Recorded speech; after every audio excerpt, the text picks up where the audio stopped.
Ibinunyag naman ni House Deputy Minority Leader Antonio Tinio ang umunoy backdoor provision na posibleng gamitin upang makatanggap pa rin ng unprogrammed funds ang infrastructure projects sa ilalim ng 2026 national budget.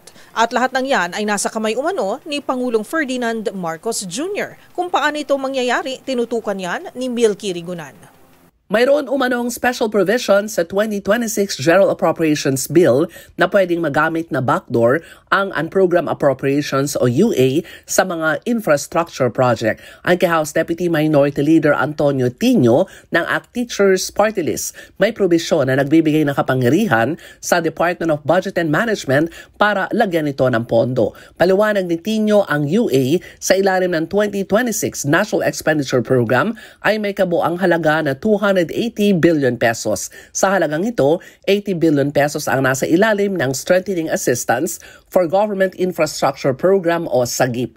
Nang alisin umano ng Kamara ang pondo ng SAGIP para sa infrastruktura, ang natira na lamang ay 45 billion pesos. Sabi ni Tinio, ang dating parang ayuda na lang ang 45 billion pesos pero kung susuriing mabuti sa 45 billion pesos na natira, 40 billion pesos ang inilaan para sa maintenance and other operating expenses at 4.9 billion pesos para sa capital outlay na pwedeng kargahan ng pondo.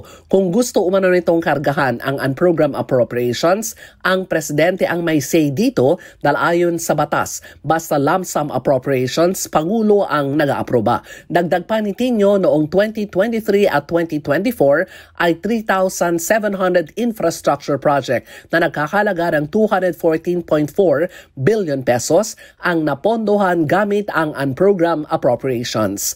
Para sa MBC TV Network News, ako si Milky Rigunan, una sa Pilipinas, una sa Pilipino.